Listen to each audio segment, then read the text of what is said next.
Okay, so my dry goods have been in the oven at 250 for about 45 minutes. Last 15 minutes, I'm going to throw the lids in there, let them get the temperature, and then we'll pull them out and seal them up. Alright, looking good. We're running right around 240, 250. I guess that's more like 225. That'll be good for an hour though.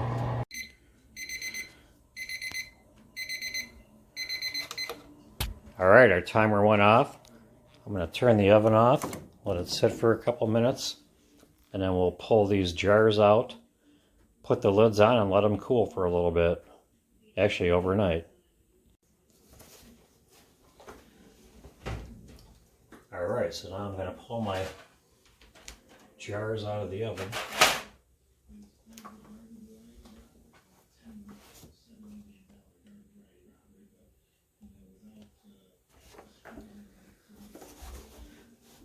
Nowadays we have these fancy doodle silicone gloves to do it. Back in the day when I was doing this at my grandparents, they just had a rag. I only did one jar of rice. I bought a 1 pound jar of rice. That was basmati rice. So we'll try that and see how it works.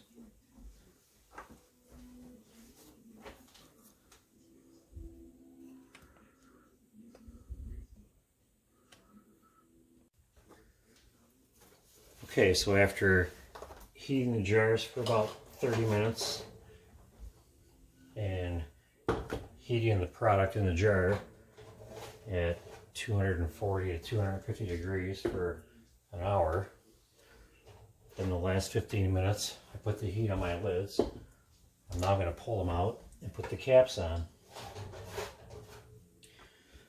Back in the late 60s and early 70s, when I watched my grandma and my great-grandma do this, because they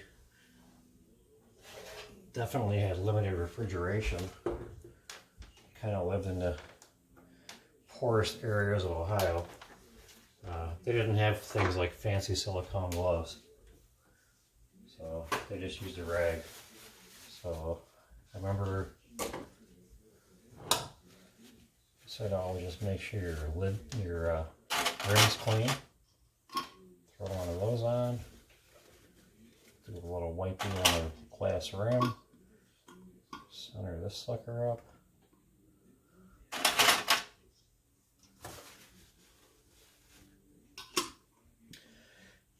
And why am I doing this now, right? You say food's plentiful. Well, it may or may not be in the future. Hopefully it is. With all the factory farming going on, you would think there's an unlimited supply of food, but there also has to be a supply of workers. So, when my grandparents were doing this, you know, they went through World War II and probably had some tough times during those years. My great-grandmother was born in 1898. My grandmother was born in 1918. So, one of 12 children. And this is how they worked. They worked on the farm and did this stuff. So, I'm going to try it because I know that my grandmother, when my grandpa retired in 1972, they left Michigan and went to Kentucky to their retirement spot, and she took probably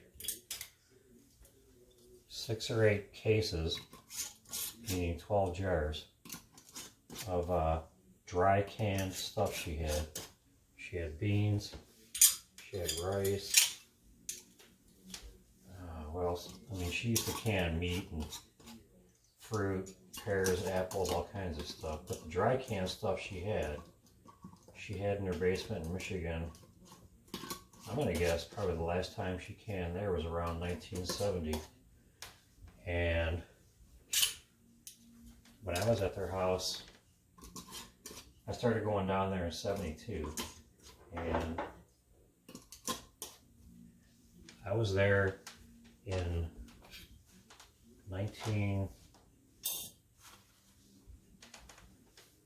probably like 1986. I mean, I was there many times. I spent all my summers there in the 70s. But I think the last time I was there for an extended stay was around 86. And she had these jars of canned dry goods in her cellar, as she used to call it, from 14 years earlier. And when she opened them up, they were just like brand new. So tighten the lids down, let these things cool overnight. They're going to develop a vacuum within the jar, and these should be good for like 30 years.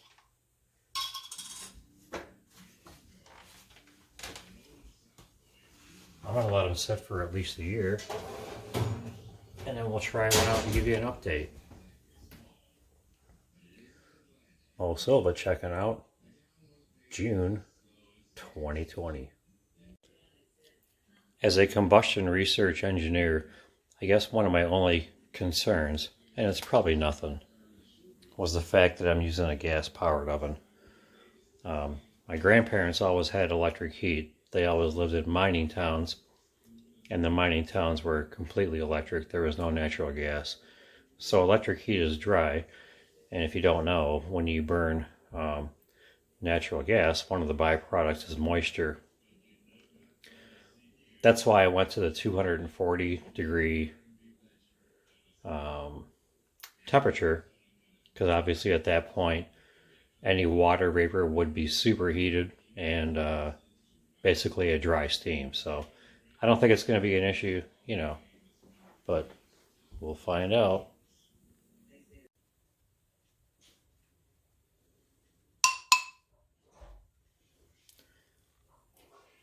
Listen to that sound. Those are all forming a vacuum.